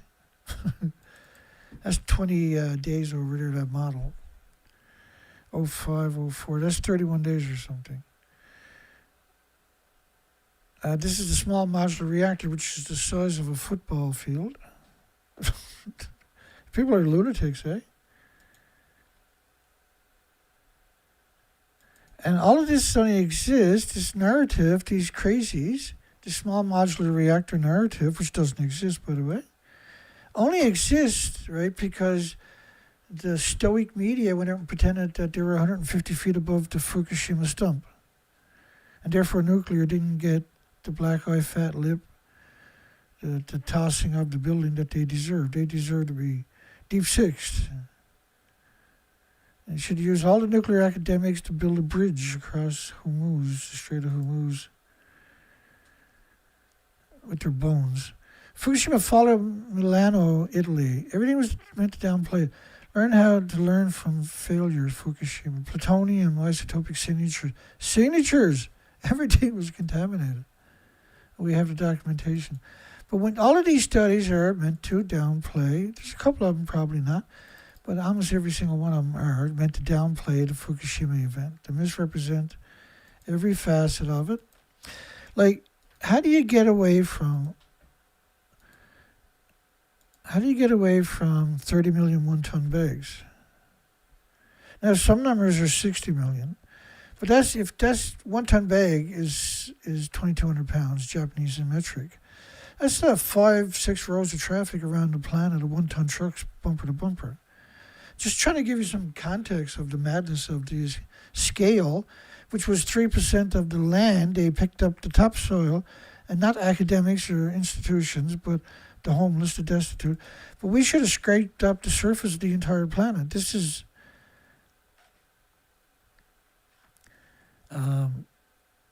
madness. This is 23 days after Fukushima. This is the French government. This is based on a spike of radioactive fallout. It's not based upon the inventory, say, from reactor 4 and reactor 3. This is mind-boggling. So, yes, but it doesn't matter if it's a small nuclear accident or a big nuclear accident. Everything now is destroyed. It broke our planet's back. We can't have any more. Our planet now is too fragile. All the species are showing up emaciated. Is that the Taiwan government, or that Japanese government? I can't remember now. For some reason, I think that was the Taiwanese government. These whales now are showing up. There was an interesting exhibit showed up in the news cycle there a few days ago at a major Catholic church anyway. And there was an Israeli artist who sculptured a humpback whale, much like this one here, that was emaciated. And there were time of global warming, stuff like this. But the sculpture, and wait till you see the pictures I got. I haven't got it here tonight, but the sculpture is of an emaciated humpback whale, a whale that had starved to death. But that's not acknowledged. But that is some of the sickest shit I ever saw. That was a couple of days ago. And some of you, I'm sure, have probably seen that. This is a blue whale. This is supposed to be 300. Like, if you stand up there, the whale's not even up to your knees. This is an animal that should weigh almost 400,000 pounds. This one's around 90 feet. Full size would be around 100 feet.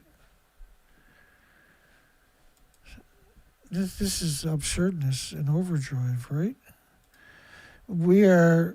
So now, would they take out a few billion people or more on this planet because the planet now can't sustain any life? The soil can't last much longer for growing. The bees are almost gone. Now, if you go back and watch my last presentation, a couple of videos back on insects, and I got a lot of those studies talking about how the soil becomes brittle, like everything else that radiation comes in proximity to. So then when you took it in context of all the studies produced of every facet of the ecosystem, to downplay every facet because it contaminated every facet of the ecosystem. Everything was contaminated. How else can we explain all of these studies studying every facet of the ecosystem, see? And that's worldwide symmetrical. And we know what the attributes long-term of this. These are high-level numbers we're talking about. Like they're downplaying the numbers, but I can show you the numbers. And you go back into my playlist, you'll see an absurd amount of that. So why would you produce all these studies if nothing got out, if only tritium was being released from 1,000 tanks? Because that's the official story. The official story is there's the nuclear meltdowns, nothing escaped the site. When everything, you had 36 reactor cores. Chernobyl was a new reactor, it was a small reactor, it was a graphite reactor. Japan's are pure uranium, pure plutonium. It's a completely different concoction, like elixir of hell, that produces over 1,000 isotopes. And each of the reactor cores were massive. There's 36 of these massive reactor cores were dispersed into the ecosystem This is why you're producing all of these studies, but that's also why we're seeing supercell typhoons, supercell cyclones, supercell hurricanes, massive floods. We predicted these 10, 12 years ago, 14 years ago. And we never dreamt we would live to see today. I mean, things have progressed at just a gut-wrenching, just stop being a track rate. When we done the research expeditions for 6 years, I was under siege the entire time. We've never wavered. And there's just a little tiny group of people helping, supporting and contributing the best they can. We have never wavered. We've gotten much better at articulating the issues and the whole food chain effects and everything, the biotas everything's affected. Every species, there's nothing escaped it. They studied everything, and that's what these studies are. And this is only a fraction of what I've actually got about this. You can't keep up with it. Everything's meant to downplay. Why would you produce all these studies, pay out all that money? Like they picked up 30 million one-ton bags. Now they're just recycling it. They're dumping it in farmers' fields and everywhere else because people stop paying attention. This is not evil. This is satanic. These are sadistic, satanic lunatics. These are lunatics. We need to stop these monsters. So they've studied every facet of the ecosystem, rather, because it's just Fukushima. But we've been hemorrhaging radiation from 1,000 fuel pools. We still are all day, every day into the ecosystem. And almost every nuclear plant is surrounded by farms. Right? The reason I got this fancy poll here tonight. Are countries with nuclear power plants surrounded by farms that are poisoning millions and millions and millions of people each year at stores, at restaurants, in your kids' lunches, in your kids' cafeterias? They're targeting your kids, folks. And they know the difference, right? They're not naive, they're not gullible. They're the most informed chicken-neck traitorous, sadistic traitors we've ever come across in history. It's the biggest breach of academics in human history is the nuclear industry. And we've struggled nonstop, and people have sacrificed so much to keep this operation and the story alive on top of that. And it's heartbreaking to see any denigration of this operation. And I'm just one person. I wasn't healthy when I started, right? That was the farthest thing from healthy when I started all of this. And it's been just brutal, just an unbearable, brutal experience. And that's just the way it's going to be forever. I can't accept that. Why did they study every facet of the ecosystem if nothing got out? Why did they find it in every facet of the ecosystem if nothing got out? How could you contaminate every facet of the ecosystem, the land, the trees, the homes, the playgrounds, the schools, the shops, the restaurants, the schools, universities, the drinking water, the taps coming into your house, the washing machines? Why would we contaminate everything and there's absolutely, positively no adverse side effect? Like a fucking banana, Dana. Excuse me. You're a little passionate sometimes. Cancer rates, like thyroid tumors means radioactive hormones for the rest of the developing life, for goodness sakes. And that's true, applicable for every species. And we're at the top of that food chain, so imagine what's happening to the species. Aren't you wondering why you're not getting insects on your windshields anymore? Don't you even care? Well, you don't have to clean your windshield or your bumpers anymore. I am seeing some at high altitudes, but most of Canada was naked. How can you do studies on everything in the ecosystem, and there's not a single media out there will challenge the assertion that everything was contained in 1,000 tanks, and the only thing that's getting out is tritium, and it's only less than a gram that came out of reactor 2 routines. I mean, the lies are so big, it's so easy to disprove them for any academic and any student. And they've never been challenged by any medias or any university students, any professors, any of the big foundations. Nobody's ever challenged these narratives, not a single time. Because you got to study for everything. Scaremongering about Fukushima radiation is damaging. Fearmongering. It's one of my favorite studies. From Science Direct. These are serious. They produce absurd amount of studies, fake studies every year. They're like one of the worst things that ever happened to a planet.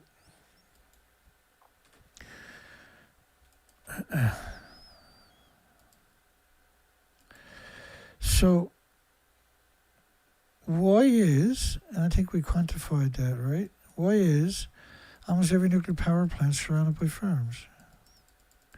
Is that a legitimate question? Right? Why is almost every nuclear power plant and the drinking water for millions of people? Why do they always situate themselves in these? They can't contain the emissions.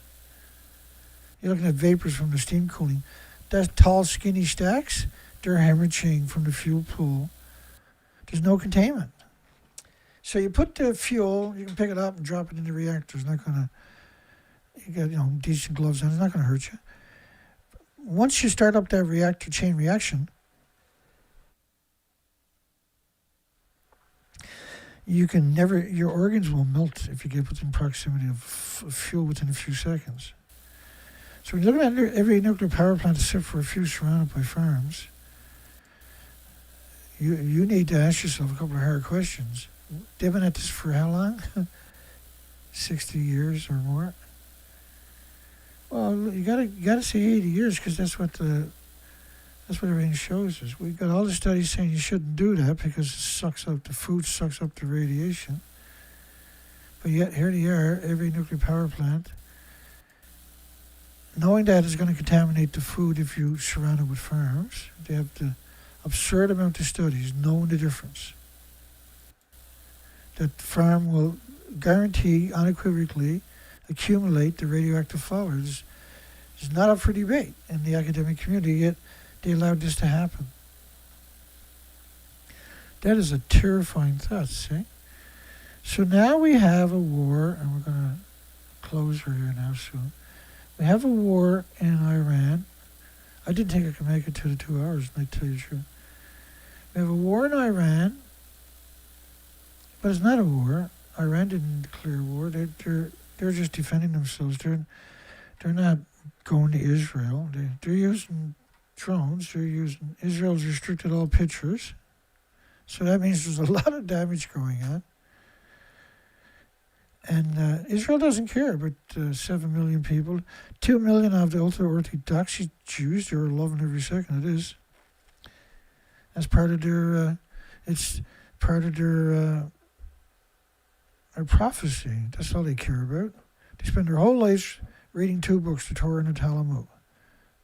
They don't give a shit about you or anybody else on the planet. And I really mean that. They really mean that. In the most possible way. Their prophecy calls for you to die, all of you to die, and for them to be the only people in Jerusalem, and only those in Jerusalem go to heaven. That's why they were ethnically cleansing Jerusalem.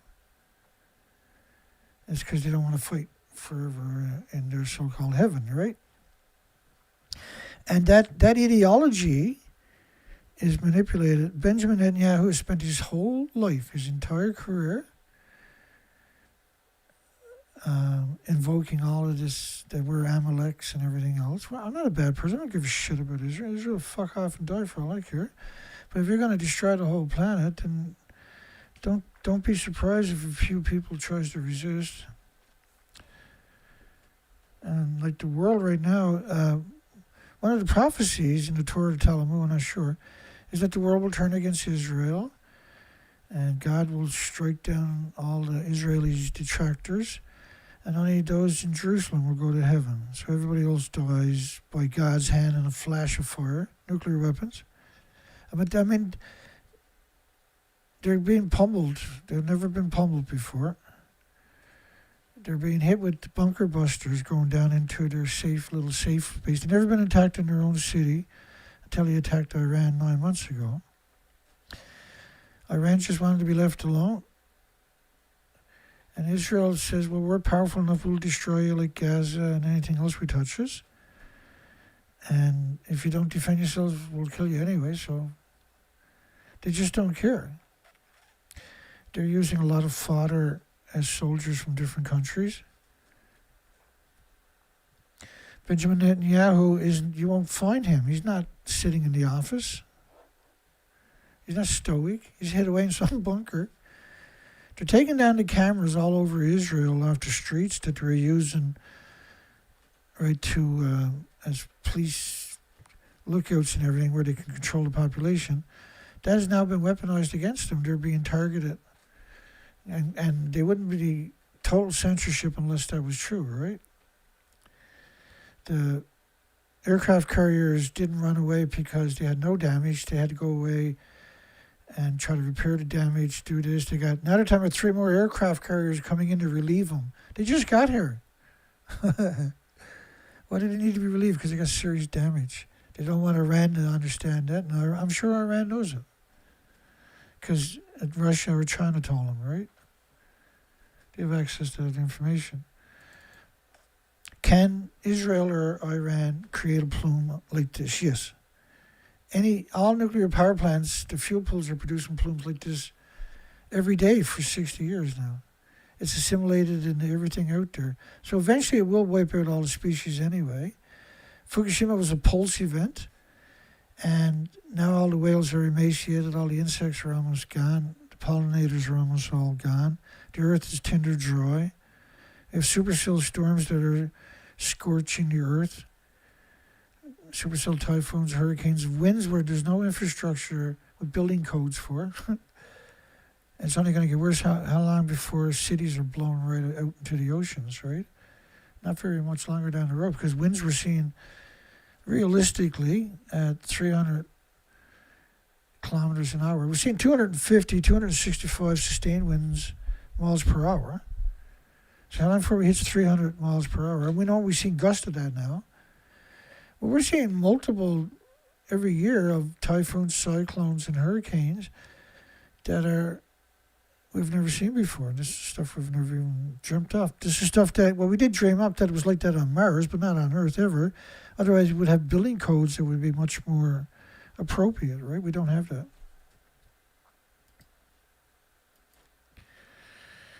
All right.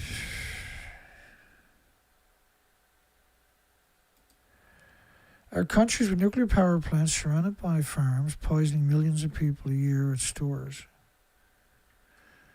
So this is part 2 of the first part was about Israel and Iran. And giving you another narrative that most people won't get to see. Hopefully I've done some justice to it. I had a few problems with the volumes because I'm getting old. Everything is breaking. Believe me, everything is breaking.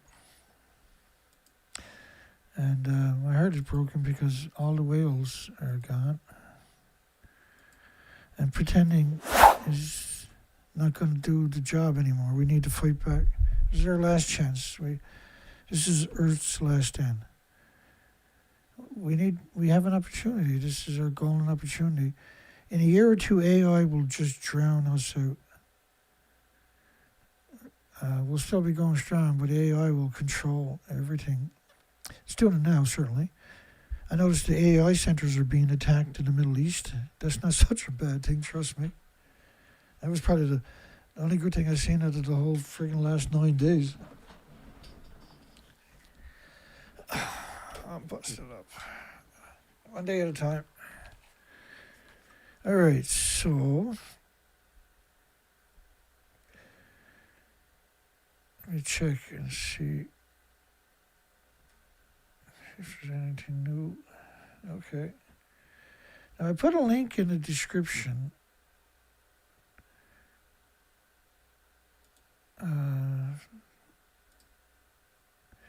Over here.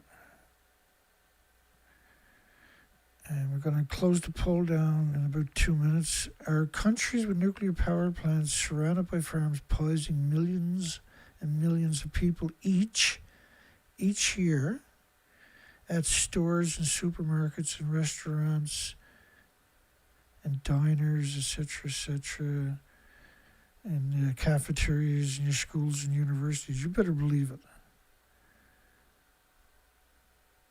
I'm not here to have a good time. I'm here to tell the truth. The truth. That you gotta pay attention. The world is not what you're thinking. Nuclear Energy Launchpad, and you find that at James Lucid on YouTube. Links are in the description. We're going to play that song. That's got a wicked beat to it.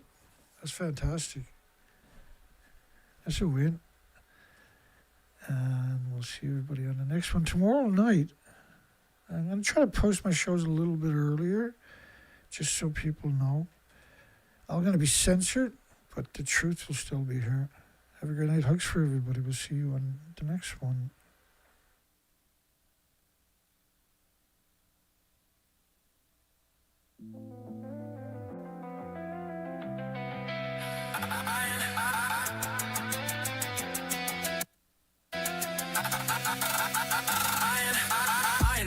Offers nuclear developers something unprecedented. Everybody greenwashed into new initiatives. Fuel cycle staged out, private floor all clinical. Fast track startup, make the risk look trivial. Test floor, shield wall, all the boys try. So baptized, DOE night lights everybody so dead-eye. Pilot run, first of a kind, sell it for a limited time. Critical by July, what price Anderson act like? Direct access to national nuclear expertise. Everybody to come, whole scene radioactive. Press shots, make the waste photogenic. Dress code, make disaster anthropogenic. Launchpad USA, wide-scale commercial deployment. Whole crew run D, say less. Stay sleep. Nuclear launchpad, dead concepts, investors wrestling. Launchpad, fast-track enrichment innovation. Mox, fuel in my car. Launchpad, come on baby, get strapped on. Iondale out back, haul yard, operational. Authorization chain, all optics intentional. Hot cell, seal bay, whole mood, look commercial. Bury what you can't solve, then rename it essential. Fuel bay, boys, paper suits, dead optics, close circuit monitor, whole process look narcotic. Launch that on my lips, make the rollout sound harmless. If the whole world pees later, they don't even wanna face it. Red lane, low tone, everybody too ready. Talking like a half-life, only hurts if you let a new core. Old waste stream, but Britain stay heavy. If it all goes first critical, they'll just call it legendary. Launchpad USA, commercial deployment. Whole crew run D, say less. Stay sleep. Nuclear launchpad, dead concepts, investors wrestling. Launchpad, fast track enrichment innovation. Nox, fuel in my car. Launchpad, come on baby, get strapped up. No one say waste stream, no one say routine, Vincent. And everybody says cool, clear is clean. Nobody wanna notice.